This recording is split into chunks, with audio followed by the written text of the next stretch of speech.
संत संगतीचे काय सांगू सुख, संत संगतीचे काय सांगू सुख, आपणा पारिखे नाही तीथ. साधू थोर जाना, साधू थोर जाना, साधू थोर जाना कलियुगी. इहलोकी तोची सर्वाभूती सम, इहलोकी तोची सर्वाभूती सम, शरीराचा भ्रम कदा. साधू थोर जाना, साधू थोर जाना, साधू थोर जाना कलियुगी. नावा म्हणे गाय तुझ एक सार, नावा म्हणे गाय तुझ एक सार. साधू निरंतर वर्तत असे, साधू थोर जाना, साधू थोर जाना, साधू थोर जाना कलियुगी. विठ्ठला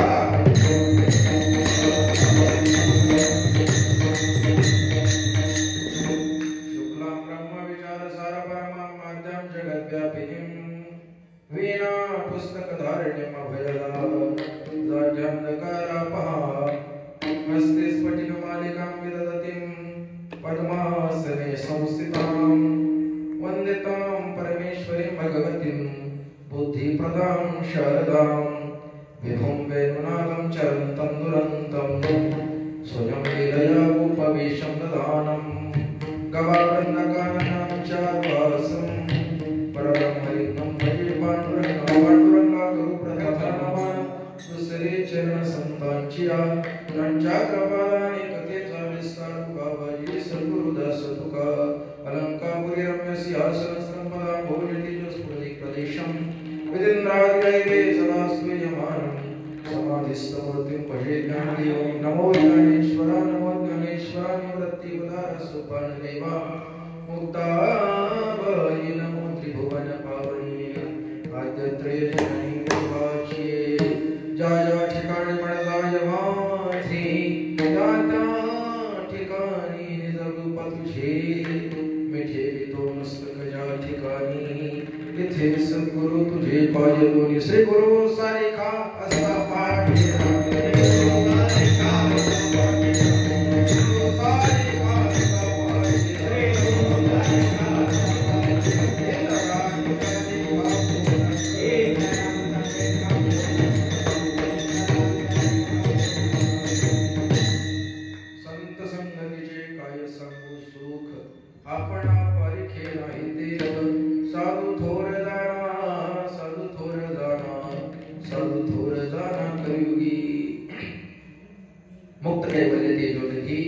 भगवान ज्ञानोबाराया वैराग्य रागरस गुरु श्री संत तुकोबाराया, वाजवणी बाबा, कोंडाजी बाबा, वायकर बाबा, भोसले बाबा आदी करून सकल संतांच्या चरणरविंदी मस्तक ठेवतो. या ठिकाणी उपस्थित टाळकरी, माळकरी, गायनाचार्य, मदंगाचार्य, विनेकरी, चोरदार सर्वच मंडळींच्या आणि या ठिकाणी विशेषत्वाने उपस्थित असलेल्या सर्व श्रोतृवृंदांना अभिवादन करतो आणि आजच्या कीर्तन संध्येला प्रारंभ करतो.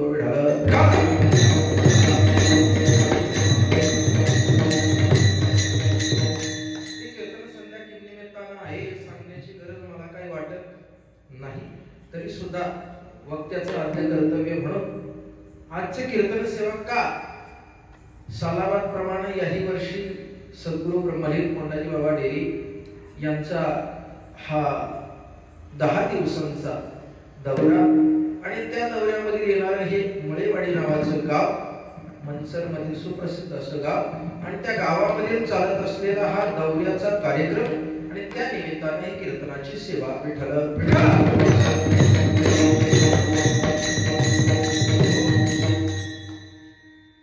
खऱ्या अर्थानं पाहिलं तर मी त्या दिवशी समोर गेलो. ही परंपरा जोपासणं साध्या माणसाचं काम नाही. अनेक वर्षाचे तप या ठिकाणी पूर्ण होते. आता किती वर्ष? किती वर्ष? 1 वर्ष सांगतात पहिल्यापासून. सगळ्यात आधीचा हा दौरा असं म्हणावा लागेल. कोंडाजी बाबांची पावलं या ठिकाणी लागलेली आहेत. काय? कोंडाजी बाबांच्या हस्ते आज सप्ताह, बाबांच्या हस्ते या ठिकाणी कीर्तन इथं सुद्धा झालेली आहेत आणि या कीर्तनाच्या अनुषंगाने आपल्याला त्यांचे श्रवण झालेलं आहे. तरी सुद्धा या ठिकाणी हा दौरा चालू आहे ही केवळ केवळ बाबांचीच कृपा आहे असं संतांची सेवा मार्ग दावोनी गेले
संतांनी मार्ग दाखवला आणि त्या मार्गावरती चालल्यानंतर न पडे गुंता ओठे काही आजपर्यंत गुंता आला नसेल आणि इथून पुढे येणार नाही विठाला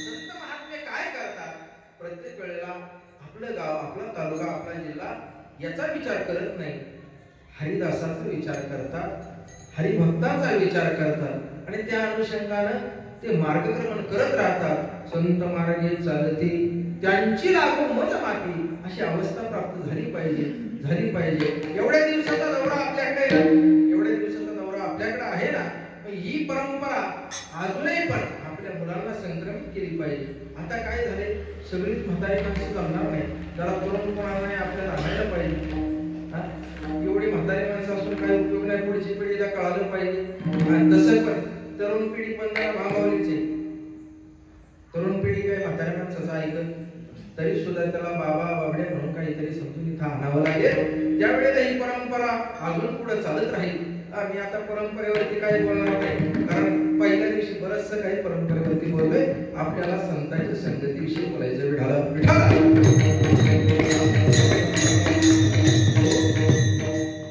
खऱ्या अर्थानं आपल्याला संगती प्राप्त होते चांगल्याची होते वाईटाची होते तो भाग वेगळा आहे पण संगती करत असताना कोणाची करावी कशी करावी या बाबतीत सुद्धा फार मोठा प्रगल्भ विचार सांगितला जातो पण आजच्या अभंगामध्ये संत संगतीचे काय सांगू सुखाचं वर्णन आपल्याला करायचंय कशाचं संत संगतीच्या सुखाचं पण ऐका सगळ्यात आधी आपल्याला कळालं पाहिजे संत म्हणजे कोण या खऱ्या या जगामध्ये जिकडं तिकडं पाहुणा एखादा म्हणेल कीर्तनकार आहे त्याला आपण संत म्हणू असं चालत नाही संत कोणाला म्हणावं अनेक उदाहरणे देता येतील एक सन्मार्गावरती नाही ती संत सन्मार्गाचं वर्धन करतात त्यांना संत म्हणावं एक दुसरं पाहायला गेलं तर जे कधीच अपकार्यावरती अपकार करत नाही या अपकार्यावरती उपकार करतात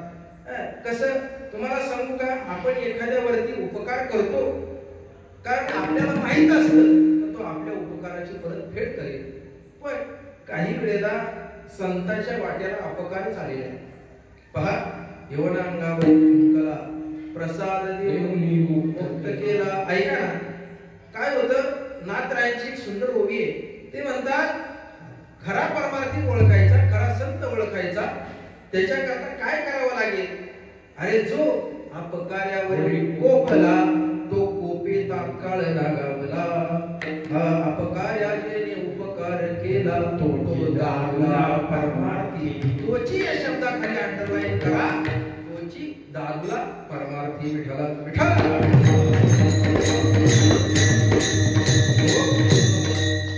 साधू ओळखायचा असेल ना जो अपकार्यावरती उपकार करतो त्याला साधू म्हणावं पण ऐका संत आपण काय म्हणतो जो चांगली कपडे घालतो मोठ्या गाडीमध्ये येतो एक दोन गाणी म्हणतो कीर्तनात त्याला आपण संत सहज म्हणून जातो. असं आहे का? ते संत नाही बाबा. तेथे नाही वेश सरते आडनाव. तेथे नाही वेश सरते आडनाव. तेथे नाही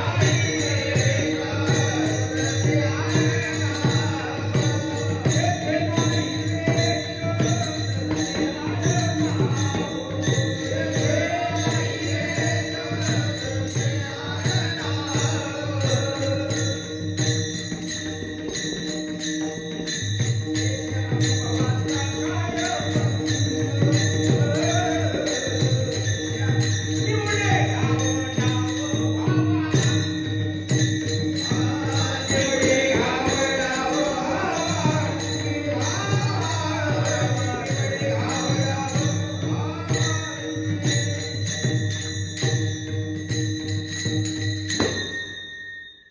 जे संत त्यांना वेश नाही, देश नाही, आडनाव नाही, त्यांना काही लागत नाही, फक्त अनुभवाने ते संत आहे.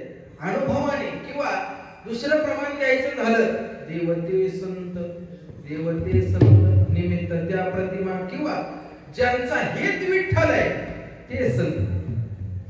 बरोबर आहे? ज्यांचा हेत विठ्ठल आहे ते संत आहे. पण ऐका, आपल्याला आज विषय बोलायचा काय आहे? संत संगती. इथं आल्यानंतर संत ज्या वेळेला निघून जातात, आपल्या धामाला निघून जातात, वैकुंठाला निघून जातात, त्यावेळेला काही गोष्टी शिल्लक ठेवतात. काही गोष्टी शिल्लक ठेवतात. त्यातली एक आहे समाधी शिल्लक राहते. समाधी शिल्लक राहते. 2 त्यांची कीर्ती शिल्लक राहते. आणि 3 त्यांचं ज्ञान शिल्लक राहतं. विठ्ठल विठ्ठल.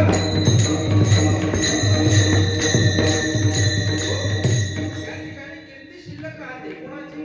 संतांची कीर्ती शिल्लक राहते. ती संपत नाही. तुम्हाला एक गोष्ट सांगून जाईल, कितीतरी वर्ष झाले तुकोबारायांना जाऊन, कितीतरी वर्ष, 350 वर्ष पूर्ण, 375 वर्ष पूर्ण झाले. आज 375 वर्ष पूर्ण झाले, तरी सुद्धा लोक तुकोबारायांना विसरलीत का? महाराज, एक माणूस म्हटला, महाराज जोपर्यंत चंद्र सूर्य तारे आहेत ना, तोपर्यंत संतांची कीर्ती कधीच संपणार नाही. अरे म्हणलं वेड्या, असं नाही. जोपर्यंत तुकोबाराय ज्ञानोबाराय आहेत ना, तोपर्यंत चंद्र सूर्य तारे, अन्यथा चंद्र सूर्य तारे तुला पाहायला भेटणार नाही. विठ्ठल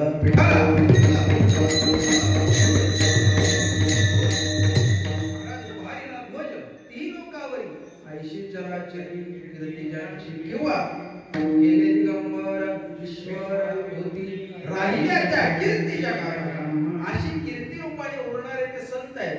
कोंडाजी बाबा आज आपल्यातून गेले असतील, पण असं कोणालाच वाटत नाही आपल्यातून गेले. त्यांची कीर्ती अजूनही अजरामर आहे. त्यांची मालिका अजूनही आपल्यात वाचली जाते, अभ्यासली जाते, त्यावरती कीर्तनं केली जातात, भजनं केली जातात. आज त्यांचे दौऱ्यांचं पालन आज काटेकोरपणे केले जातं. काय गेलेत का आहेतच असं वाटतं. विठ्ठल विठ्ठल. संत राहतात कीर्ती रूपानं, संत राहतात समाधी रूपानं. का समाधी स्वरूप 728 वर्ष झाली ज्ञानोबारायांना जाऊन. किती? 728. 727 वर्ष झाले निवृत्तीनाथ दादाला जाऊन. अजूनही समाधी आहे. सोपान काकांना जाऊन सुद्धा तेवढेच वर्ष झाले. अजूनही मुक्ताई मातेला जाऊन सुद्धा तेवढेच वर्ष झाले. अजूनही त्यांची कीर्ती अजरामर आहे. ती समाधी रूपानं अजरामर आहे. समाधी रूपाने राहून गेले. आपल्याला हेच कळत नाही. आपण अनेक वेळेला देवदेव करतो, पण त्याच्यापासून कारण मात्र माहित नसतं. समाधी का? आजपर्यंत ज्ञानोबारायांना विसरलाय, निवृत्तीनाथ दादांना विसरलाय, असा जगात कोणी माणूस नाही. आज आपण आजोबाला पंजोबाला विसरू शकतो, खापर पंजोबाचं नाव आपल्याला सांगता येत नाही, पण आपल्या संत मांदेळीचं नाव मात्र सांगता येतं. विठ्ठल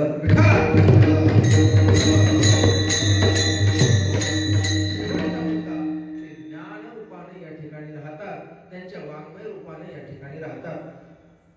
तुकोबारायांनी चतुर्थ पंचवेद गाथा निर्माण केला. ज्ञानोबारायांनी ज्ञानेश्वरीची निर्मिती केली.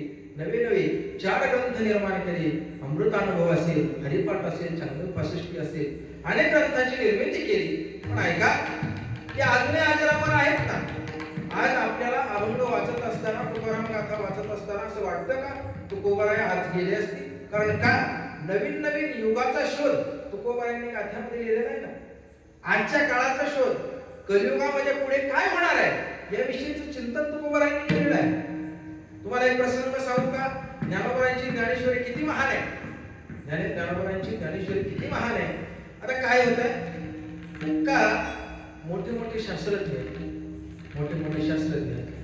शिक्षण ज्यांचं उच्च लेवलचं झालेले आहे, IT इंजिनियर आहेत, कोणी काय आहे, प्रत्येक जण ज्ञानोबारांच्या ज्ञानेश्वरीला आपली आई मानतो. जे काही शिकले नाही, जे अर्धवट आहेत, ते काय करतात, ते म्हणतात ज्ञानोबारांच्या ज्ञानेश्वरीत काय असं संत नाही, देव नाही, देवाला मानत नाही, हे नाही ते नाही असो. पण ज्ञानोबारांच्या ज्ञानेश्वरीत किती ताकद आहे तुम्हाला 1 मिनिटात सांगून जाईल. एक प्रसंग असा घडला.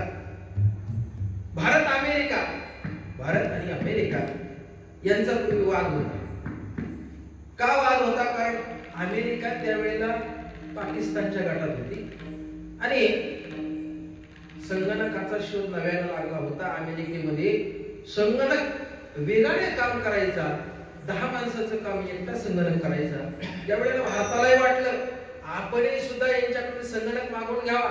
आपल्याकडेही देश आपला विकासाच्या दृष्टीनं संगणक फार महत्वाचा आहे. संगणक मागवणार, सगळ्यांनी पत्र व्यवहार केला आणि त्या पत्रामध्ये लिहून आलं, अरे तुमचा मागासवर्गीय देश, भारताला अमेरिका म्हणते का, अरे तुमचा मागासवर्गीय देश, तुमच्या देशाला संगणकाची गरज नाही आणि आम्ही देणार सुद्धा नाही. काय म्हटले? आम्ही देणार नाही. हा अपमान आहे भारताचा अपमान झालाय ना. राजीव गांधी त्यावेळेला पंतप्रधान होते. काय राजीव गांधींनी सांगितलं, जो कोणी संगणक निर्माण करील त्याला आम्ही पाहिजे ते बक्षीस देऊ, त्याला आयुष्यभर भारताची पेन्शन चालू राहील भारत देशाची. म्हटले चालत. ही दवंडी संपूर्ण देशामध्ये पिटवली आहे आणि एक महात्म्याचा मुलगा, एक कीर्तनकाराचा मुलगा समोर आला. कीर्तनकाराचा मुलगा भटकर महाराजांचं नाव, आणि त्या भटकर महाराजांचा मुलगा समोर आला. त्याचं नाव होतं विजय पांडुरंग भटकर. विजय पांडुरंग भटकर त्यांचे वडील कीर्तनकार होते, महान हस्ती होते. अकोला जिल्ह्यातला 1 नंबरचा कीर्तनकार. त्या कीर्तनकाराचा मुलगा कम्प्युटर, त्याने आधी आपल्या टीव्हीचा शोध लावला होता, कलर टीव्हीचा. ते कलर टीव्ही बनवली. तिथून पुढे गेले. ते म्हटले मी हा विडा उचलणार म्हटल्यानंतर दिल्लीला जाणार आहे मुलगा. म्हणून महाराजांनी काय केलं, आपल्या मुलाच्या हातात ज्ञानेश्वरी टेकवली आणि म्हटले, बाळा जास्त दिवस जाणार आहे, ही ज्ञानेश्वरी हातात ठेव, एकच ओवी दररोज वाच. किती? एकच ओवी दररोज वाच. ही ज्ञानेश्वरी हातामध्ये घेतली आणि ते दिल्लीला आले.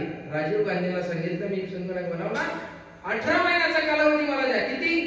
18 महिन्याचा कालावधी त्यांना देण्यात आला.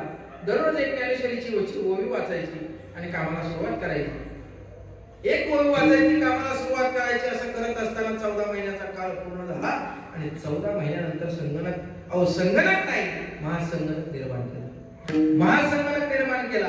आणि त्या महासंगणकाच्या मागे एक पडदा तुम्हाला मी सांगून जाईल. सत्कार समारंभ झाला, पंतप्रधान राष्ट्रपती होते, सगळं काही होते, सगळे एका खुर्चीवरती एका स्टेजवरती उभे होते आणि सगळ्यांनी सत्कार विजय भटकरांचा करायला सुरुवात केली, नाव घ्यायला सुरुवात केली, स्तुती करायला सुरुवात केली. राजीव गांधी हार घालणार, तेवढा हार पकडला आणि म्हटले, हार मला घालू नका, त्या पिशवीत ठेवा. हार गळ्यात घातला नाही, तो पिशवीत ठेवला आणि पिशवीत ठेवल्यानंतर राजीव गांधींनी स्टेजवरून खाली उतरून दिलं आणि म्हटले, का हो एवढी मोठी कामगिरी केली आणि 40 रुपयाचा हार तुम्हाला गळ्यात घातला, तुम्ही घेतला नाही, घरी घेऊन चालले, काय त्याची किंमत आहे? भाऊ म्हटले, ही खरा विजय, हा संगणक माझ्यामुळे निर्माण नाही झाला. अहो माझ्या वडिलांनी मला ज्ञानेश्वरी दिली होती आणि त्या ज्ञानेश्वरी मधील हा प्रगल्भ विचार आहे आणि हा महासंगणक जो निर्माण झालाय ना, फक्त आणि फक्त ज्ञानेश्वरीमुळे निर्माण झालाय. याच्या व्यतिरिक्त माझ्याकडे कोणतेही साधन नव्हतं. अहो ज्ञानेश्वरीची ताकद तेव्हाही अजरामर होती, आजही अजरामर आहे आणि पुढे अजरामर राहणार. विठाला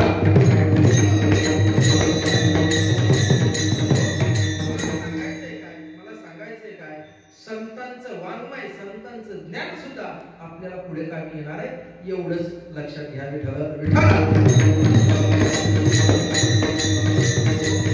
एक दिवसाचा प्रसंग असा झाला,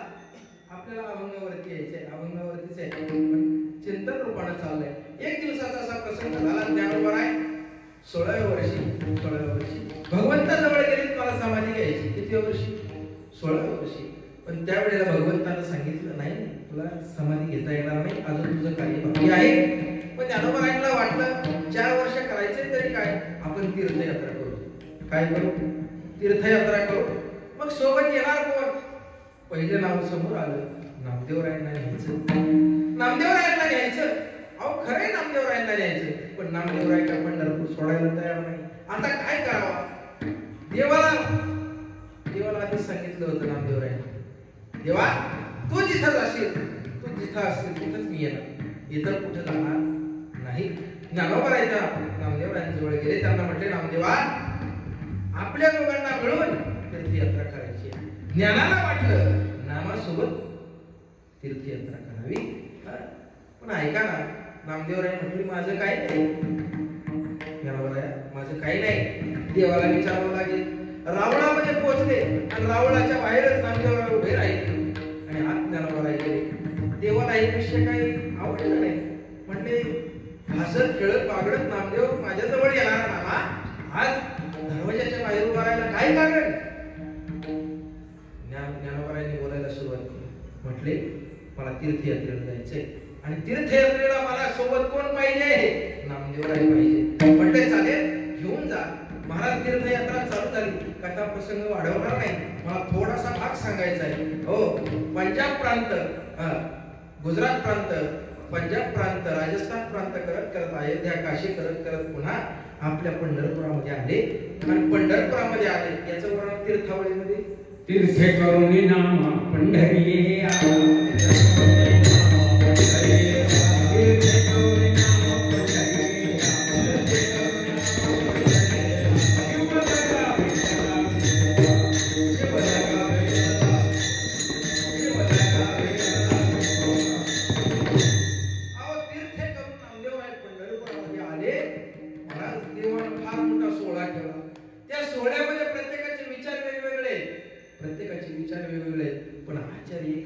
संत महात्म्यांची मांदियाळी एकजूट झाली, भजन झालं, कीर्तन झालं आणि सगळं आटोपल्यानंतर ज्ञानोबा आळंदीकडे निघाले.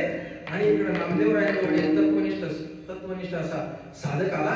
तो म्हणायला लागला, तुम्ही ज्ञानाच्या सोबत एवढे दिवस घालवले म्हणजे तीर्थयात्रा केली, मग तुम्हाला काही अनुभव आला का नाही? तुमचा अनुभव काहीतरी सांगा ना. ते म्हणतात, मला काय प्राप्त झालं? अभंगाचं पहिलं संत संगतीचे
मला अनुभव असा आलाय, मला सुखाची प्राप्ती झाली आणि ते सांगता येत नाही, अवर्णनीय आहे. काय म्हटले?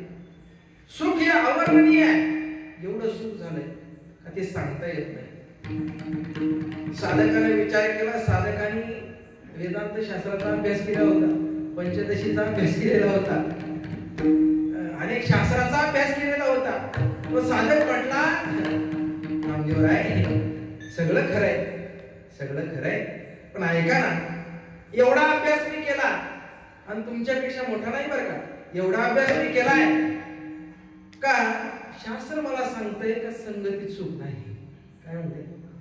शास्त्र मला सांगतंय संगतीत सुख नाही. मग तुम्ही कसं काय म्हणता तुम्हाला सुख प्राप्त झालं? कसं काय? काय कारण आहे सुख प्राप्त होण्याचं? शास्त्राला हे मान्य नाही. तुम्ही शास्त्र पुराण सगळं काही जाणता तरी सुद्धा म्हणता संत संगतीचे काय सांगू. त्यावेळेला रामदेवराय म्हणतात, अरे तुझं खरं आहे, संगतीचं सुखही आहे आणि संगतीत दुःखही आहे किंवा सुखही नाही. त्यावेळेला ते म्हणतात, असं तुम्ही नेत्यासारखं टुकटप्पी बोलू नका, स्पष्ट काय ते सांगा. हे असं टुकटप्पी नेत्यासारखं आम्हाला कळत नाही, आम्हाला स्पष्ट स्पष्ट लागतं आणि समजून सांगा. म्हटल्या, अरे तसं नाही. काय असतं का ज्या वेळेला का संगतीवरती अवलंबून आहे, तर तू कोणाच्या संगतीत जातो त्यावरती अवलंबून आहे. सगळं सेम आहे, फक्त तुझे विचार बदलायला पाहिजे. विठ्ठल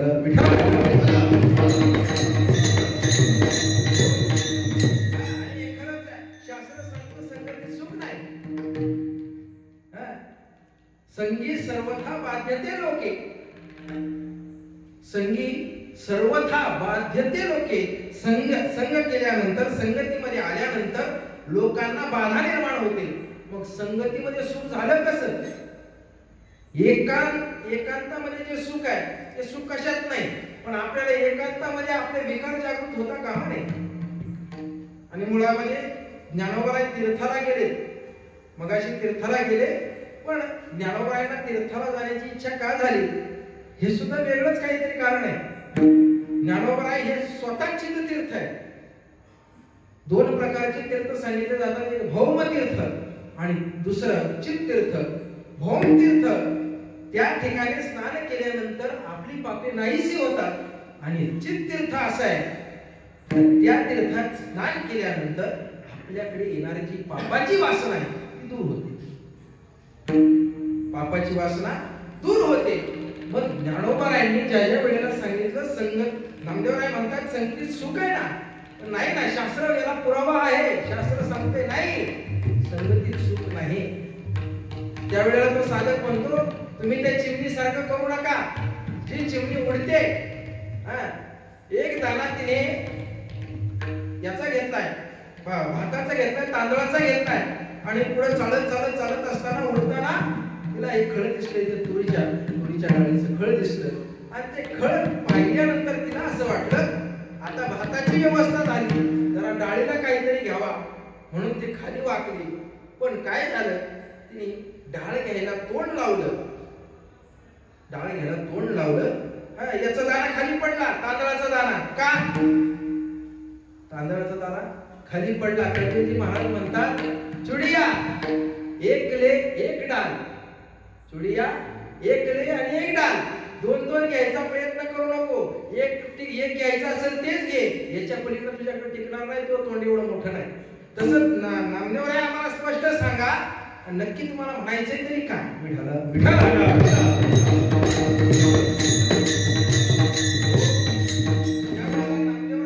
तू कोणाचा संग करतो यावरती अवलंबून आहे. संगतीचे सुद्धा 3 प्रकार सांगितले. 1 दुसंग, 2 विसंग आणि 3 सुसंग.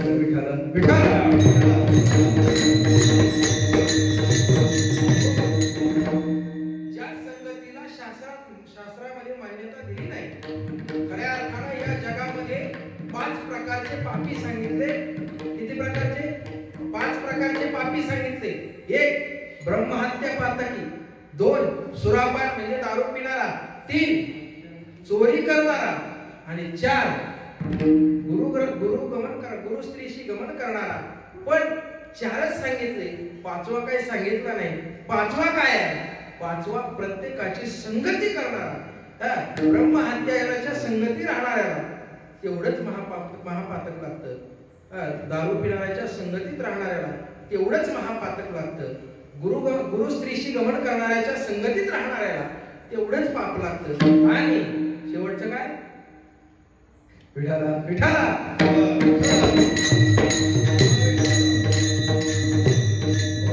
प्रत्येकासोबत राहणाऱ्याला पाप तेवढंच लागतंय. पण काही वेळेला आपण सहज म्हणून जातो, महाराज त्याला आम्ही फक्त हॉटेल पर्यंत सोडलं. कुठं सोडलं? त्याला आम्ही फक्त हॉटेल पर्यंतच. सांगायची गरज आहे का अजून पुढं?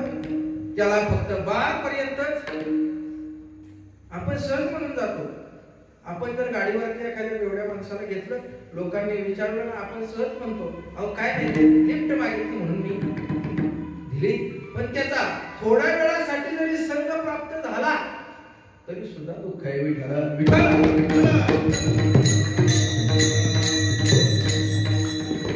शास्त्राने त्याला मान्यच केलं नाही. तू संग आहे.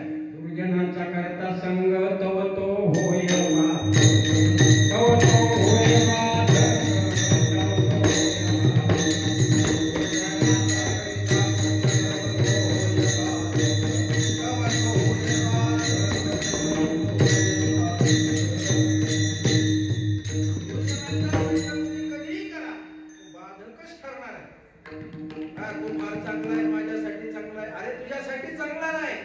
जगासाठी सुद्धा चांगला नाही.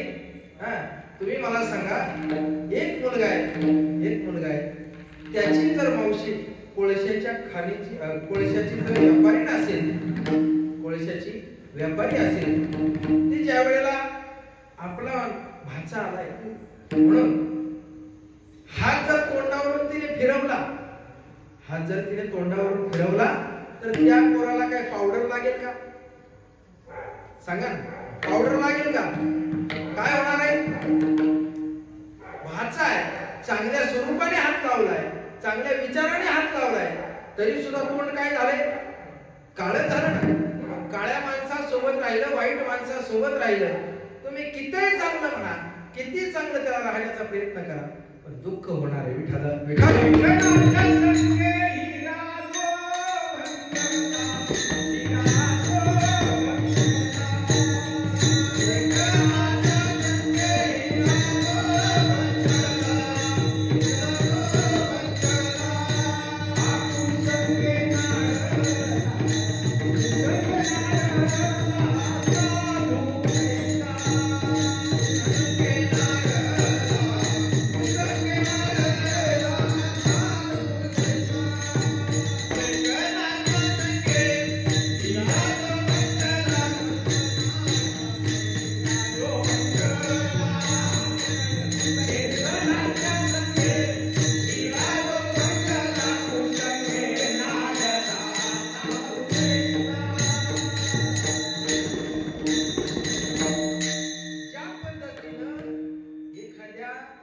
ढेकणाच्या संगतीमध्ये हिरा येतो.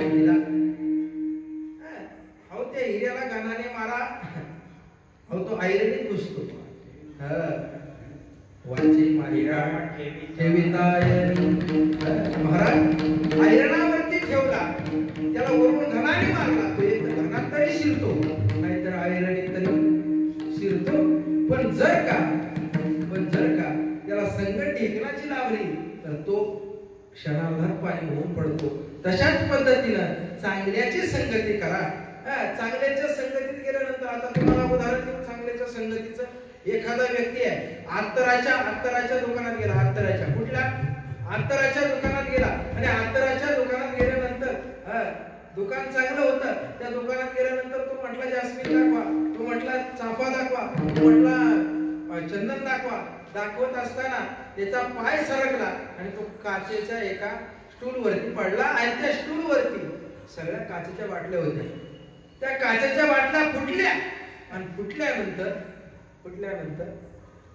त्या शेठीला राग आला. एवढा वेळ झाला, अर्धा तास झाला, हे दाखवा घ्यायचं तर काम नाही, पण माझं काम वाढवलं म्हटलं एक कान झाडत लागावली, बाहेर ढकलून दिला. महाराज मला सांगा बरं, संपर्क संगती चांगली आली का वाईट आली? बोला ना, बोला. मगापासून तुम्ही माझ्याकडे नुसते बघताय, बोला काहीतरी. संगती चांगली आली का वाईट आली? वाईट आली तरी सुद्धा त्याचा परिणाम चांगला झाला का? तो बाहेर आल्यानंतर सगळेच त्याला म्हणायला लागले, कोणत्या प्रकारचा सेंट मारलाय मला जरा सांगा, नाहीतर असं तर तुम्ही घेऊन या म्हणणार. कारण का संगती वाईट आलेली आहे पण परिणाम चांगला झाला. विठ्ठल विठ्ठल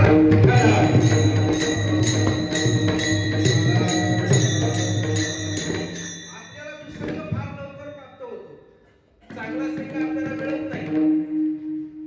आणि चांगल्या संगतीमध्ये यायला सुद्धा पूर्व पुण्य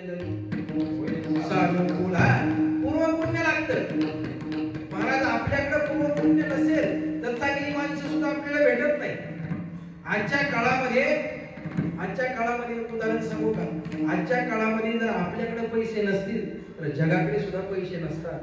बरोबर आहे का नाही? आजच्या काळात जर आपण धनवान नसू तर जग सुद्धा धनवान नसतं. याचं कारण आहे आजचा काळच असा आहे. तर ह्या काळामध्ये आपल्याला कोणाचा संग करावा हेच कळत नाही. आपण अमृत म्हणून विषाचं सेवन करतो. आपल्याला असं वाटलं पाहिजे का चांगला परमार्थ आहे, पण आपण प्रपंचाकडे धाव घेतो. गोड विषय तो कडू जीवाशी झाला. महाराज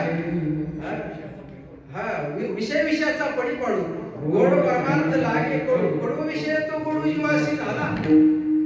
एवढा परमार्थ आवडीचा आहे, चांगला आहे, त्यातून आपलं चांगलं होणार आहे, तरी सुद्धा आपण परमार्थाकडे वळत नाही, आपण दुसंगाकडे जातो. असो, याही पुढे जाऊन सांगायचं झालं ना तर आपल्याला दुसंग मिळणारच,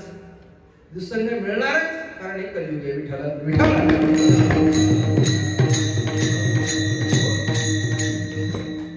दुसंगाचा विचार झाला. आता विसंग पहा. विसंगाचा विचार करत असताना गुरुवर्य गोकुळदासजी महाराज नेहमी हा दृष्टांत फार रंगवून सांगतात. ते काय आपल्याला जमायचं नाही, पण आता जसा जमल तसा आपण घेऊ. आणि नेहमीप्रमाणे अनेक कीर्तनकारांनी बऱ्याच वेळा सांगितलेलं आहे. पण विसंग असा आहे, तुकोबारांनी त्यावरती स्पष्ट अभंग केलं. आता त्यांनी सोयरीत वळवली कुठपर्यंत? कर्नाटक पर्यंत.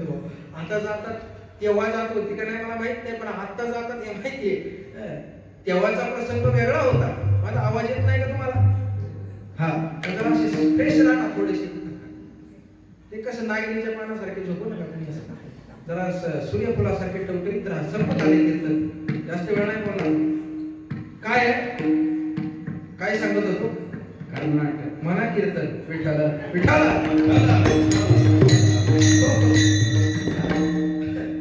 कर्नाटकची सोयरी आहे. आजकाल जुळते हे मान्य आहे, तेव्हाच्या काळात तुकोबारांनी वा काय पोच आहे. त्यावेळेला पावती आली असते आपल्याला, पोच आहे. तुकोबारांनी त्यावरती अभंगलीला म्हटले, कानडीने केला मराठा प्रकार, एकाचे उत्तर एकाने. अहो असं केलंय, कानडी बायको केली एका मराठी माणसानं कानडी बायको केली. असं करत असताना त्याच्या मनात काही विचार आला नाही. त्यावेळेला काही लोक पाहत नव्हते. डेरंगे बाबा पाहत होते गाव तुमच्या वेळेला नाही. पोर सावळी आहे, काळी आहे, ढवळी आहे, काय आहे हे पाहत नव्हते. आताच वेगळं आहे, पळून घेऊन जाते, त्या सोडून द्या. पण त्या काळात पाहत नव्हते. एकमेकाचा संपर्क नाही, बोलणं नाही, चालणं नाही, तरी लग्न झालं. आणि लग्न झाल्यानंतर काय बोलायचंय? आता तो नवरदेव तिला तिकडून घेऊन निघाला, इकडे पुण्याकडे यायला निघाला. आणि निघाल्यानंतर ट्रेन मध्ये बसला. ट्रेन मध्ये बसल्यानंतर आता मी होतो तिथं, अभंग माझ्या काय म्हणा, मी होतो तिथं. तर तो दरवाजात उभा होता आणि ती सीटवर बसलेली होती आणि मी बाजूच्या सीटवरती बसलो होतो. चेहऱ्यावरून लगेच कळतं. लग्न झालेल्या मुलाला ओळखायचं कसं? आता हे तुम्हाला सांगता येईल सांगलं, पण माझं उदाहरण आहे का? लग्न झालेल्या मुलाला लगेच ओळखता येईल. तोंडावरती पिवळसरपणा असतो, शरीर पिवळं जरा दिसतं. पण ऐका ना, लय फार वेळा तुम्ही ऐकलं विनोद आहे, पण ऐकाच आता. म्हणजे हळद का लावतात व लग्नाच्या आधी? ते लग्नाच्या आधी आता काय हळद मोठ्या मारावरती लावला जातो. तसं लग्न केल्यानंतर आपल्याला जखम दिसत नाही पण मार मात्र भेटत असतो. म्हणून हळद विठ्ठल विठ्ठल त्याला मी ओळखलं तर या दोघांचं लग्न झालेलं असावं. मग हा एवढ्या लांब का उभा आहे त्याला विचारलं. म्हणलं काय रे दादा तुझी बायको आहे का? म्हटलं माझी बायकोच आहे. पण म्हटले मग बोलत का नाही तुम्ही जवळ बसत का नाही? आजकालचा काळ फार बरं बदली झाला. म्हटले आता हवा जायला सुद्धा जागा राहत नाही एवढे जवळ बसतात तुम्ही आता बसत जवळ. तो म्हटला महाराज असं खरं आहे तुमचं पण तिची भाषा मला कळत नाही माझी भाषा तिला कळत नाही आता काय करावं. तो जाऊन बळबळ का होईना तिथं जाऊन बसला आणि वाटला की बाई आता जे स्टेशन येणार आहे त्या स्टेशनचं नाव काय? ती म्हटली आता हा काय म्हणतो मला काही समजत. तरी पण पुढे गेले स्टेशन आलं त्याने पुन्हा विचारलं आता या स्टेशनचं नाव काय? ती म्हटली ये ना ते लिहून घेतलं. चला पुढे दुसरं स्टेशन आलं दुसऱ्या स्टेशनला विचारलं याचं नाव काय? मला हे नाही ते म्हणलं ते खुर्द असेल बुद्रुक आहे. चला पुढे गेल्यानंतर तिसरं नाव आलं तिसरं गाव आलं तिसरं स्टेशन आलं त्या स्टेशनचं नाव विचारलं याचं नाव काय? ते म्हणलं हे नंदी हाडका फिरली दिली ठेवून भांडणं झाली महाराज. आता काय करायचंय भांडणं झाली आणि दोघं पुन्हा परत त्याच दुसऱ्या गाडीने पुन्हा कर्नाटकला निघून गेले. मला हेच सांगायचे तिने पाचारिले इलवा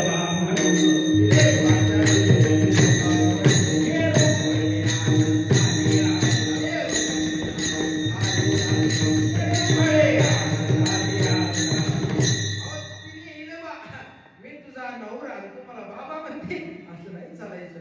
तर महाराज तिने नेऊन सोडलं. पण आपल्याला हा संदर्भ घ्यायचा आहे ज्या वेळेला आपला संपर्क विसंगत माणसाशी येतो आपली भाषा त्याला कळत नाही त्याची भाषा आपल्याला कळत नाही त्यावेळेला विसंग प्राप्त होतो. तो सुद्धा या जीवनात काही उपयोगाचा नाही. विठ्ठला विठ्ठला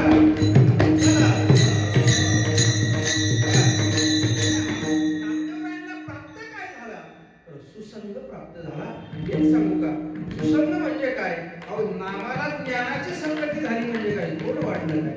अहो तुम्हाला खरंच सांगू का आपल्याला एखाद वेळेला सॉक्रेटिस कळेल डार्विन कळेल कार्ल मार्क्स कळेल पण वारकरी कळणार नाही. बा वारकरी कळण्याकरता वारकरीच व्हावं लागतं याच्या व्यतिरिक्त कळणार नाही. विठ्ठला विठ्ठला प्रत्येकाला असंच वाटतं वारकरी काय फिरतो काय राहतो लोकांच्या गावात काय खातो लोकांचं पण वारकऱ्याचा तो जन्मसिद्ध अधिकार आहे. कारण वारकरी हा आपल्या पुढच्या पिढीसाठी चांगला आहे. आज जर वारकरी दिसत नसतील ना आज आपल्याकडे दिसतही नाही खरं तेच सांगतोय. सप्त्याला पूर्वी 15-20 वारकरी गोळा व्हायचे. हा आज कुठला सप्ताह आहे बा मुळेवाडीचा सप्ताह आहे चला मुळेवाडीला 8 दिवस मुक्काम करायचा 8 दिवस सेवा करायची 8 दिवसानंतर काही दिलं नाही तर नाही दिलं चला पुढे. अहो असं करत करत प्रत्येक गावामध्ये परमार्थ वाढलाय. पण आज वारकरी औषधाला सुद्धा भेटत नाही.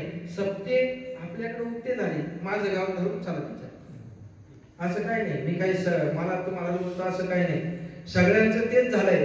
आपल्याकडे वारकरी संप्रदायाची लोक वारकरी राहिलीच नाही. जुनी माणसं येतच नाही आपल्याकडे. आता काही जुनी माणसं वैकुंठाला गेली पण काही जुनी माणसं अजून आहेत. ते प्रयत्न करतायत वाढलं पाहिजे. पण आता काय होतंय मी मगाशी सांगून गेलो तरुण लोक जरा भांबवले. त्यांना पबजीचा नाद लागला व्हॉट्सअपचा नाद लागला सगळ्या गोष्टी वेगवेगळ्या पद्धतीच्या आल्या आणि मुळामध्ये आपल्या आईबापालाच आवड राहील नाही पोरांना कुठून येणार. मुळे दादा बरोबर आहे का? आईबापाने जर आवड निर्माण करून दिली मगाशी बारीक पोरगा आलं होतं इथं कीर्तन चालू व्हायच्या आधीच गेलं का काय ते बारीक पोरग नाचत होतं इथं. त्यावेळेला असा आनंद वाटतो आमच्या पिढीनंतर कोणीतरी जन्माला येईल तर हा परमार्थ टिकून ठेवी. पण आपण गेल्यानंतर मला तर वाटतं गाडीच आणावं लागेल. गेला मेला आपल्याकडे झालंय का सुरू झालंय का? सगळीकडे तेच झालंय. काय रामकृष्ण हरी म्हणायला कुणी राहिलं नाही पकवाज वाजवायला कुणी राहिलं नाही. असो हा काळ बदलत चाललाय. आपल्याला सुसंगती कळाली पाहिजे. कुठल्याही पद्धतीने वारकऱ्याजवळ जावा संगती चांगलीच जर लाभली संताजवळ जावा तो आपल्याला चांगलंच मार्गदर्शन करणार आहे. संत आपल्याला चांगलंच मार्गदर्शन करणार ना. मला सांगा बरं, लोखंडाने ठरवलं, कुऱ्हाडीने ठरवलं आज या परिसाचा तुकडाच करायचा. काय ठरवलं? या परिसाचा तुकडाच करायचा. त्या कुऱ्हाडीने घाव घातला, परिस तुटला, पण त्या कुऱ्हाडीला सोन्याचं करून तुटला. एवढं लक्षात ठेवा.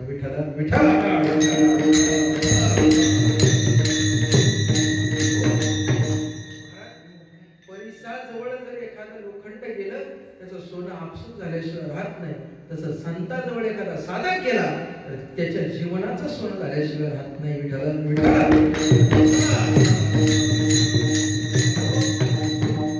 सांगू का, अनेक उदाहरणं देता येतील.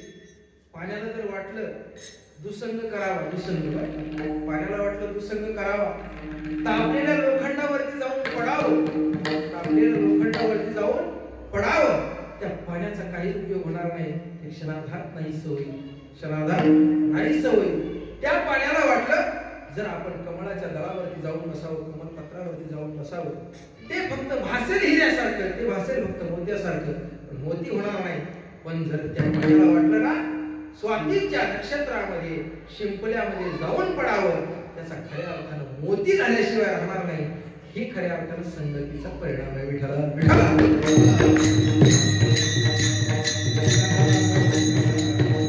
किती सांगावं संगतीविषयी.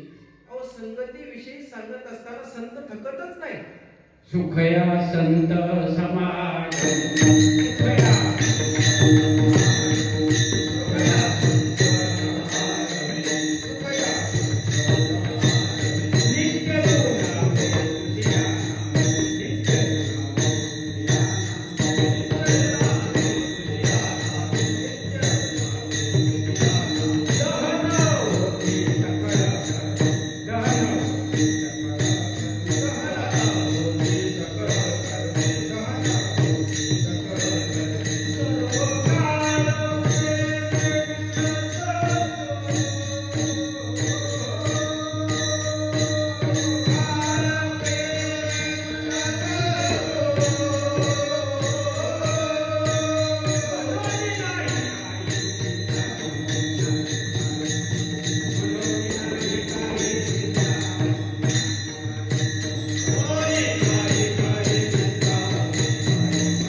संतांच्या संगतीत सुख आहे.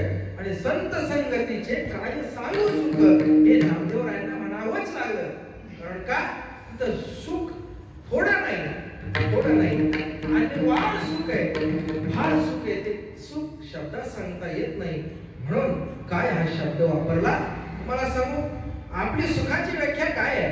आपली सुखाची व्याख्या एवढीच आहे का माझ्याकडे एक गाडी असावी, माझ्या नावाचा एक बंगला असावा, माझ्या नावाची 2-4 एकर जमीन असावी. आपलं सुख एवढंच आहे. याच्या पलीकडे आपलं सुख नाही. आणि खऱ्या अर्थाने आपण समाधानी पण नाही. आपल्याला सुख थोडंस मिळालं का आपण त्यात समाधानी नाही. आणि सुख सुद्धा इथं काय एवढं आहे असं काही नाही. मृत्यू लोकांत सुख किती आहे? पाहता जबाब पाडी, दुःख बोलता एवढे. सुख काही एवढं नाही. त्याच्याविषयी आपल्याला आपुलकी वाटावी, त्याच्याविषयी आपल्याला प्रेम वाटावं, तरी सुद्धा आपण सुखाला की करीशी आपण तळमळ करतो. एवढं मला सांगेल. कशा करता? सुखा करता तळमळ करतो. ऐका ना, ते सुख आपल्याकडे आहे का? नाही ना सुख. बाळासाहेब दादा, नाही सुख आपल्याकडे आहे का? सुख अजिबात नाही. एक दिवसाचा असा दृष्टांत सांगितलं जातो. जुने कीर्तनकार सांगायचे बरं का. ते म्हणायचे, एक माणूस जंगलामध्ये फिरायला गेला असताना वाटेत चालता वाघ आला. बिबट्या नाही बरं, वाघ आला. आणि वाघ आल्यानंतर वाघ त्याच्या पाठीमागे लागला. तो पुढे पळतोय, वाघ मागे पळतोय, तो पुढे पळतोय, वाघ मागे पळतोय. पळता एक विहीर लागली. आणि ते विहीर कापुरती पळता पवन गती पावली अवचिती कुहे माझी. आणि त्या विहिरीत जाऊन पडला. आणि विहिरीत जाऊन पडल्यानंतर उडी मारल्यानंतर एक फांदी अशी झाड होतं, त्या फांदीला लटकला आणि लटकल्यानंतर बघतो तर काय, खाली हात सोडावा तर खाली एक नागोबा होता. नागोबा असा नागोबा नाग कळतो कसा असतो, फणी काढून उभा असतो, असा फणी काढून उभा होता. त्याला वाटलं या झाडावर चढावं म्हणून वर पाहिलं तर त्याला आग्यामाळ चिटकलं होतं. काय आग्यामाळ चिटकलं होतं. तेवढ्यात तो हलतोय डुलतोय म्हटल्यानंतर माशांनी धरला, तोडू घेतला, इतका तोडला भास रे भास. ते हालचालीमध्ये एक मधाचा पोळा खाली पडला, अर्धा झाला आणि अर्धा झाल्यानंतर वर वाघोबा, मध्ये आगोबा, खाली नागोबा आणि याने तोंड वाचलं आणि त्या तोंडामध्ये काय पडली, मध पडली. म्हणजे मधाचा एक टिपका पडला, फक्त थेंब पडला आणि थेंब पडल्यानंतर त्याने चाटला. असा ते कसं जाऊ द्या, अनुभव नाही तेवढा, पण चाटला आणि चाटल्यानंतर म्हटलं वाह क्या बात है. अरे वर वाघोबा, मध्ये आगोबा, खाली नागोबा, तरी म्हणतो वाह क्या बात है. आता आपलं असंच झालंय, सगळ्या गोष्टी आपल्याला प्रकृती विरहित आहेत तरी सुद्धा आपण म्हणतो वाह क्या बात है. आपल्याला गाडी घेतली, वाह क्या बात है. अरे कर्ज घेतली, बंगला बांधला, वाह क्या बात है. अरे गाय बायकोचे दागिने काय ठेवले, जमीन नावावर दुःख मी सांगू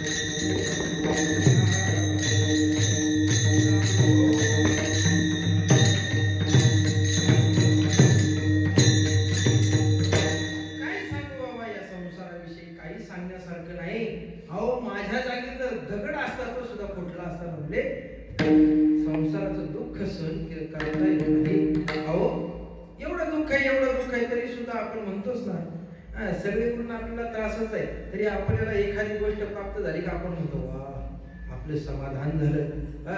आणि खऱ्या अर्थाने आपल्याला हेच कळत नाही. म्हणून सुखा लागे करीशी तळमळ पण नरीशी जाय एक वेळ, एवढंच आपल्याला करायचंय. पण मुद्दा हा आहे का आपल्याला संत संगतीमध्ये सुख प्राप्त झालंय ना, मग ते सुख प्राप्त झाल्यानंतर कसं काय सुख प्राप्त झालं, तर उच्च नीच काही नाही का, खालीवर असं काही नाही का, हा मोठ्या पदावरचा तो खालच्या पदावरचा असं काही नाही का. ते म्हटले अजिबात नाही, अजिबात नाही. तिथं काय आहे, उच्च नीच काही नाही भगवंत कृष्ण भाव उच्च नीच काही नाही. आपलं वर्ग अजिबातच नाही, अजिबात आपलं वर्ग राहिलेलं नाही. अहो प्रत्येक जण म्हणतो, त्या दिवशी तू उदाहरण देतो तुम्हाला. एक शिक्षक होते आम्हाला, ते शिक्षक म्हटले महाराज ज्ञानेश्वरीच्या 19व्या अध्यायामध्ये कितव्या नीट ऐका, कितव्या 19व्या अध्यायामध्ये ज्ञानोबारायांनी जातीवादाविषयी मुद्दा मांडलेला आहे. कितव्या 19व्या अध्यायामध्ये महाराज ज्या संतांनी आपल्या रावळातली कीर्तन वाळवंटामध्ये आणली त्या संतांनी जातीवाद मांडला असेल का. प्रसंग असा आहे, नामदेवरायांचे कीर्तन चालू आहे, कुठं आषाढीवाडीला रावळात कीर्तन चालू आहे नामदेवरायांचं. आणि नामदेवरायांच्या कीर्तनाला सकल संत मान्य आली आहे, फक्त 4-5-6 संत बाहेर. कोण? 1 कबीर महाराज, 2 सुखामेळ, 3 बंका, 4 जनाबाई. का? कबीर महाराज मुस्लिम समाजाचे, कबीर महाराज मुस्लिम समाजाचे म्हणून बाहेर, जनाबाई दासी म्हणून बाहेर, बंका वेश्याची मुलगी म्हणून बाहेर, काढोपात्रा वेश्याची मुलगी म्हणून बाहेर. अहो असं नामदेवरायांनी ज्ञानोबारायांनी दृश्य पाहिलं, म्हटले हे मला काही पटलेलं नाही, हे मला काही पटलेलं नाही. महाराज नामदेवरायांना इशारा केला, म्हटले नामदेवा आज कीर्तन आपलं कुठं होणार, तर वाळवंटात होणार. कुठं होणार? वाळवंटात. वाळवंटात. एकच टाळी झाली चंद्रभागेवाडी.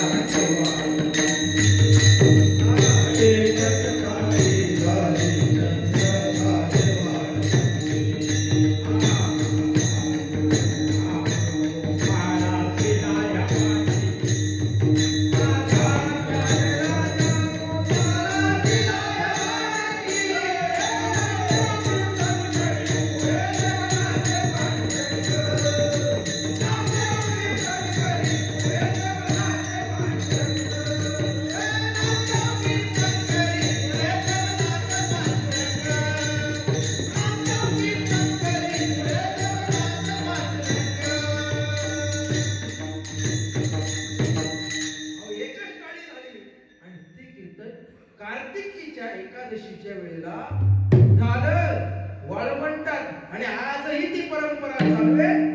महाराज उच नीच काही इथं राहिलं नाही. इथं काही यातायाती धर्म नाही. विष्णुदासा निर्णया ऐसा वेदशास्त्रे. आणि लोक म्हणतात जातीवाद मांडला. अरे साप चुकीचा आहे. विठाला विठाला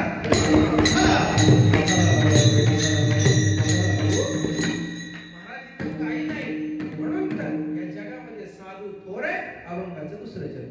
साधू थोर जाना साधू थोर जाना साधू थोर जाना कधी साधू थोर जाना कधी साधू थोर जाना साधू थोर जाना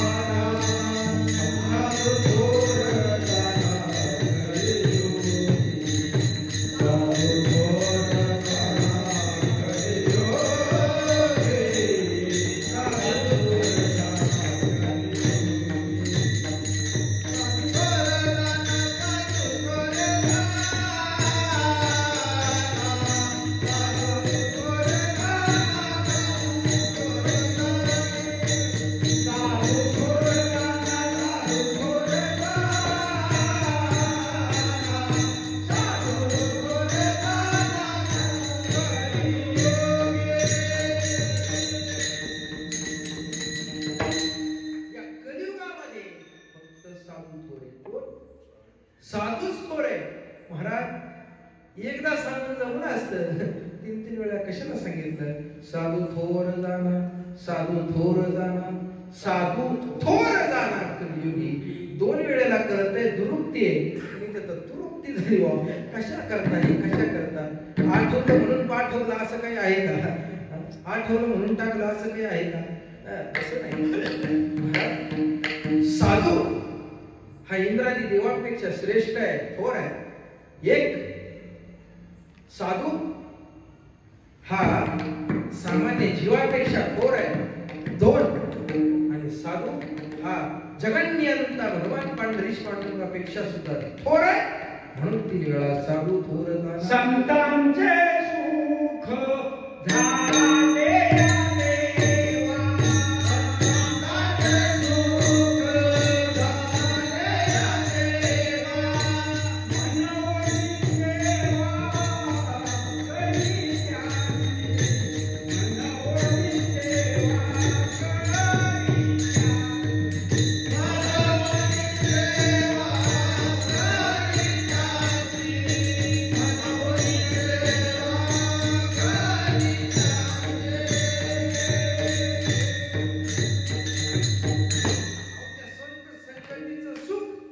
देवाला सुद्धा बरं वाटतं, चांगलं वाटतं. म्हणून सुद्धा देवापेक्षाही ते संत थोर आहे. म्हणून साधू थोर जाना साधू थोर जाना साधू थोर जाना. अहो या कलियुगामध्ये थोरपणा कोणालाही दिला जात नाही. आज आपल्यापेक्षा मोठ्या माणसाला आपण थोरपणा देऊ इच्छित नाही देऊ इच्छित. एखादा व्यक्ती आहे मानाने मोठा आहे, त्याला आपण मान सुद्धा देऊ शकत नाही. एखादा व्यक्ती आहे धनाने मोठा आहे, त्याला सुद्धा आपण थोर म्हणू शकत नाही. एखादा व्यक्ती ज्ञानाने मोठा आहे, त्याला सुद्धा आपण थोर म्हणू शकत नाही. आज कलियुगाचं उदाहरण आहे. अहो एक कलियुग साधं आहे का? कलियुगाने भल्या भल्याला वेडं केलं तर बाकीच्या काय आपल्यासारख्याच काय घेतात. या कलियुगामध्ये आल्यानंतर प्रत्येकाला फक्त 3 गोष्टीची चटक लागली. एक सोनं, जमीन आणि पैसा. या 3 गोष्टी सोडल्या लोकांना काहीच नको. तुम्ही म्हणाल आम्ही बायका पोरांसाठी सगळं करतो, पण शेवटच्या काळाला ती बायका पोरं तरी तुमच्या जवळ असतात का? अहो ते सोडा, तुमचे आईबाप तरी जवळ असतात का? ते सोडा. तुम्ही स्वतःचा सोडून या जगात कोणाचा विचार करता? सत्य, कोणाचा विचार करता? कोणाचाच विचार करत नाही. महाराज माकडिणीचं उदाहरण तुम्ही ऐकलं असेल. ज्या वेळेला नाकाजवळ पाणी येतं त्यावेळेला ती माकडी सुद्धा आपल्या पोराला पायाखाली लागते, उभी राहतेच ना. आजची परिस्थिती हीच आहे. कलियुगामध्ये नाही कुणाचे कोणी, तुझे नव्हे रे कोणी. अंतकाळी कोणी नाही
आपल्याला अपेक्षा तरी किती आहे का? आपल्याला या कलियुगाकडून अपेक्षा काहीच ठेवायची नाही.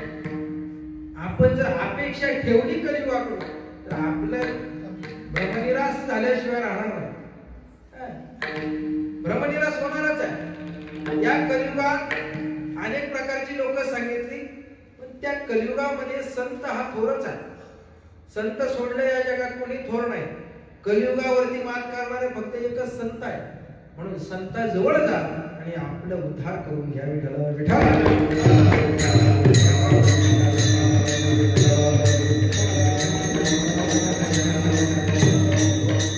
संताजवळ जायला अधिकार लागत नाही, अजिबात अधिकार लागत नाही. तो सर्वभूती सम पाहतो. अभंगाचं 3 चरण. सर्वभूती सम,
काय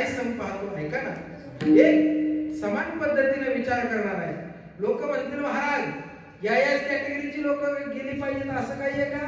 कॅटेगरी नाही बाबा, फक्त एकच आहे, एकच गोष्ट आहे त्यांच्याकडे. काय आहे? एक तुळशीची माळ घाल आणि आमच्या जवळ ये. तसं काही नाही. काही काही वेळेला असं पण आहे, माळ नसू द्या काही नसू द्या, फक्त मनामध्ये भाव ठेवा, तुमचा उद्धार आहे. उद्धार आहे. संताजवळ तुम्ही कुठल्याही पद्धतीने जावा, संत तुमचा उद्धारच करणार.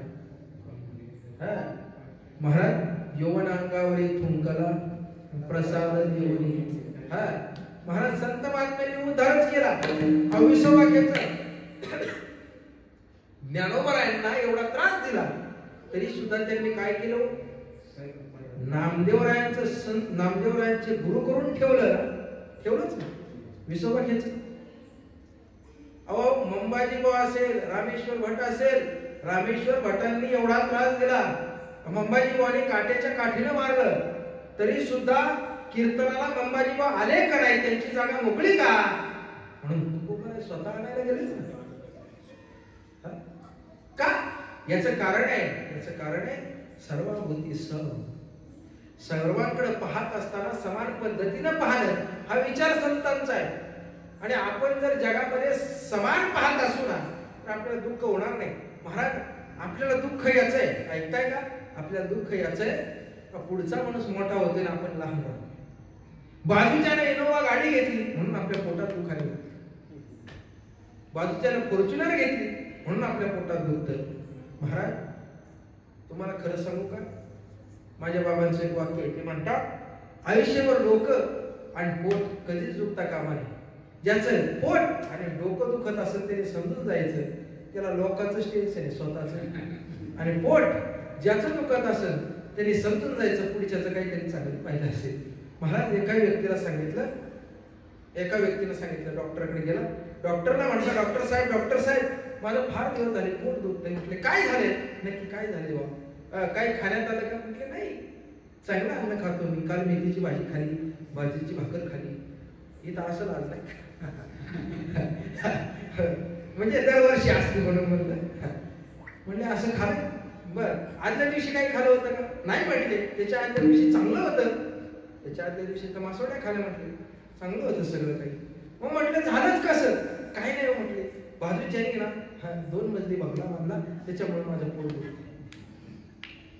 यामुळे पोट दुखावं ही अवस्था झाली.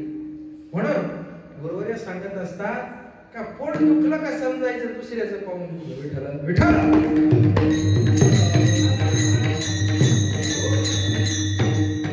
काळच असा आलाय आपण समान कोणाला पाहत नाही. जर आपली दृष्टी समान झाली ना तर आपल्याला दुःख प्राप्त होणार नाही, आपल्याला आनंदच प्राप्त होईल. यांच्या संतांच्या संगतीमध्ये आल्यानंतर हेच आपल्याला कळतं ना. संत ज्या पद्धतीने राहतात, त्यांचं वागणं कसं आहे, त्यांची बोली कशी आहे, त्या पद्धतीने आपण राहिलो तर तीच जीवन आपण अवलंब केला तर आपला उद्धार होणारच ना. आपण सुद्धा नाही संतत्वाला प्राप्त झालो, नाही कशाला प्राप्त झालो, संत म्हणून नाही जन्माला मग गेलो आपण, संत म्हणून जरी मेलो नाही तरी आपल्याला 4 लोक लक्षात तरी ठेवतील का हा माणूस जगाकरता चांगला होता का नाही माहित नाही, जगाकरता चांगला होता का नाही माहित नाही, पण यानं कोणाचं वाईट केलं नाही. बरोबर आहे का नाही? एवढं तरी लोक म्हणतील ना. नाहीतर माणूस गेल्यानंतर सर लोक म्हणतात बरं झाली ती गेली त्याने बरं 51 वर्ष छळलं गावामध्ये. 51 वर्ष थोडे झाले की 51 वर्ष. आजच्या काळामध्ये चांगली लोक जायला लागली, 30-32 वर्षाची पोरं जायला लागली. काय सांगायचंय? क्षणाचाही भरवसा नाही. वागत असताना संतासारखं जगा. संतांच्या संगतीत आल्याशिवाय आपल्याला संत महात्म्याची किंमत, संत महात्म्याचे विचार कळणार नाही. म्हणून या ठिकाणी इहलोकीत्वाची सर्वभूती सम आणि शरीराचा भ्रम येणे कदा. त्याला असं वाटत नाही मी शरीर आहे म्हणून, त्याला असं वाटत नाही पुढचा व्यक्ती सुद्धा शरीर आहे. तो एवढंच मान्य करतो का पुढच्यात सुद्धा एक देव आहे, माझ्यात सुद्धा एक देव आहे.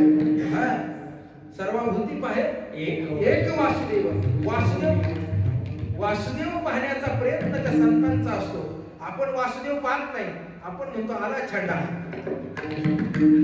आपण म्हणतो आला पात्र्या, आपण म्हणतो आला थापाड्या, आपण सहज म्हणून जातो. देव पाहत नाही. देव पाहतो का? अहो ज्याने ज्याने देव पाहिला तो स्वतः देवच झाला, बाकी काही नाही. विठ्ठला विठ्ठला.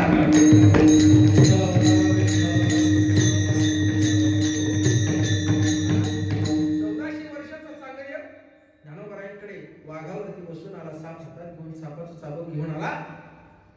त्याने जर असा विचार केला असता, ज्या पद्धतीचा मी आहे, ज्या पद्धतीचा मी आहे त्याच पद्धतीचा जर पुढचा व्यक्ती असेल तर मी त्याच्या सोबत राहत असताना, त्याच्याकडे भेटायला जात असताना त्याच पद्धतीने जावं, विनयशीलतेने जावं.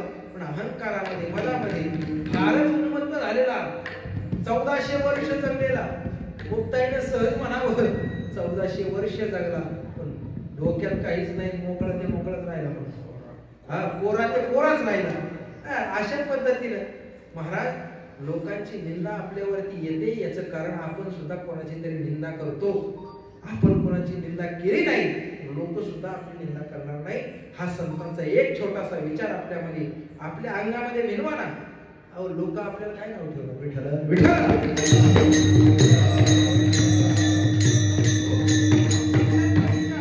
संतांचा विचार फार मोठा प्रगल्भ आहे, प्रगल्भ विचार आहे.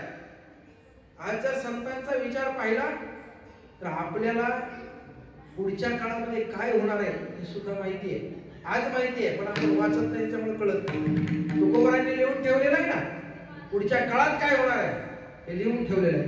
पण आजचा काळ असा झालाय, लोकांना फक्त मोबाईलवरच सगळं पाहायची सवय झाली. शंकर दादा बरोबर आहे का? सगळं लोक मोबाईलवर पाहतात, गाथा उचलत नाही, ज्ञानेश्वरी उचलत नाही, हरिपाठ उचलत नाही, काही उचलत नाही. लोक सहज म्हणतात, काय त्या गाथा ज्ञानेश्वरी, ते बाबाला म्हणतात, बाबा तुम्ही काय वाचत बसता त्या पोथ्या, त्यांनी काय आपला उद्धार झालाय का? इथं आपली आडव पिटली, तुम्ही इथं बसलेत वाचित, असं म्हणतात लोक. पण त्या मागचा प्रगल्भ विचार बाबांना माहितीये, त्या बाबांनी संक्रमित केला पाहिजे ना. आज संक्रमणाला फार महत्व आहे. आज कुठली कुठली गोष्ट संक्रमित करावी यावरती फार मोठे मोठे शास्त्रज्ञ विचार करतात. पण ज्ञानोबा तुकोबारांनी विचार स्पष्ट केलेला आहे. मी मगाशी सांगून गेलो, अनेक विचारवंतांच्या मागे फिरण्यापेक्षा, अनेक तत्वज्ञांच्या मागे फिरण्यापेक्षा ज्ञानेश्वरी नावाचं तत्व आपल्या शरीरामध्ये काढून घ्या. ते तुम्हाला तत्व उद्धारण्याकरता फार जवळच आहे आणि फार चांगलं आहे. विठ्ठला विठ्ठला.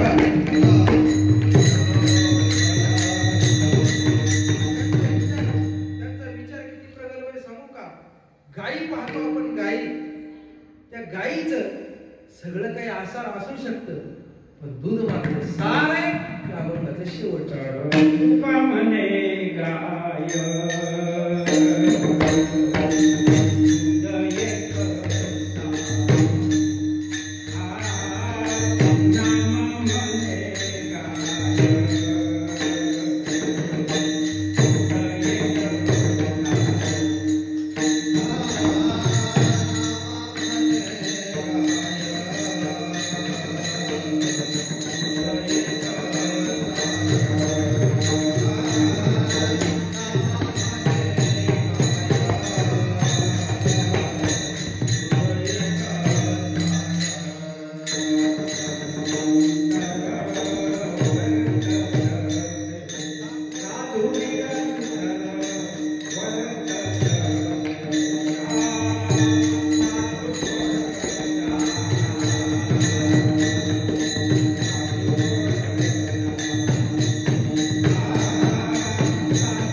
ज्या पद्धतीने गाईचं दूध हे केवळ सार आहे ना, त्या साराप्रमाणे जीवन ज्याचं असतं तो संत आहे आणि या संतांच्या संगतीत आल्यानंतर सुख प्राप्त होणार आहे. म्हणून संत संगतीचे काय सांगू सुख विठोबा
साधू थोर जाणा साधू थोर जाणा साधू थोर जाणा.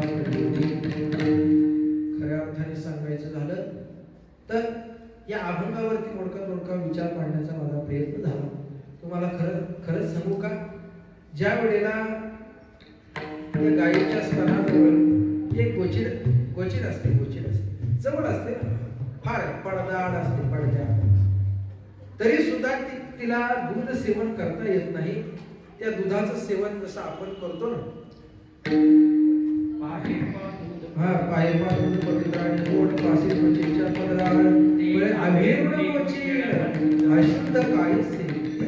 महाराज ती रक्त सेवन करते, दूध सेवन करत नाही. दुधाची प्राप्ती जशी आपल्याला होते तशी संत संगती ही दुधाची प्राप्ती आहे. गाय काय खाते याचा विचार करू नका, पण ती दूध सार देते याचा विचार करा आणि त्या सार दुधाचं सेवन केलं पाहिजे. आणि त्या सेवन केलेल्या दुधाचं काहीतरी चीज करा. आणि या संत संगतीमध्ये आल्यानंतर जेवढा आनंद आहे तो गगनात मावत नाही, तो सांगता येत नाही. आणि स्पष्टही केला तरी तो टिकत नाही. त्या दिवशी बोलून गेलो, स्पष्ट करू नका, पण तो आनंद ते सुख उपभोगल्याशिवाय राहू नका. या ठिकाणी खऱ्या अर्थानं कोंडाजी बाबांचा दौरा आपल्या मळेवाडी गावापर्यंत पोहोचला. त्या निमित्ताने कीर्तन सेवा, ज्यांच्यामुळे कीर्तन सेवा मला प्राप्त झाली, सर्वच ग्रामस्थ मळेवाडीकर मंडळी आणि ज्यांनी फोन केला, आपल्या मंचरगावचं भूषण तालुक्याचं भूषण गुरुवर्य वेदाजी महाराज भोत आणि सर्वच मळेवाडीतील सहकारी शंकरदादा असतील, बाळदादा असतील, आपले शिवशंकरदादा असतील, आपले मुळेदादा नाव विसरलो आता आणि वारीला नेहमी आम्ही सोबत असतो. संभाजी दादा असतील, पाचपुते दादा असतील, इकडे विनेकरी बाबा कसं आहे माहिती का, सर्वच मंडळी या ठिकाणी आपली परिचयाची आहे. राजू दादा लेट आले पण जाऊ द्या, त्यांना म्हणणं पुढे या, पण ते काही पुढे आले नाही. सर्वच मंडळी वारकरी मंचरकर वारकरी मंडळ सर्वांच्या चरणी दंडवत घालतो.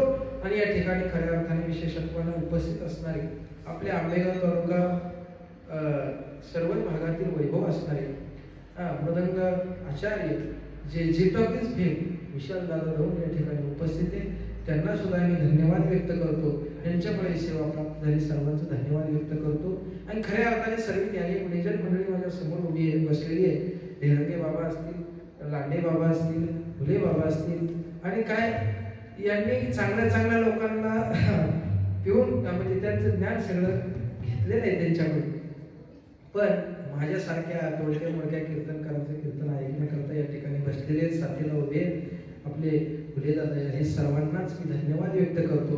आणि या ठिकाणी झालेली सेवा 10 मिनिटं आली का याचं कारण सर्व वारकरी जमलेले त्यांना आता उपवास सुद्धा आहे, सोमवार सोडायचा आहे आणि मला सुद्धा आहे. तसं काही नाही, मला त्या उपवास नाही, वारकरीच आहे, मला उपवास असतो.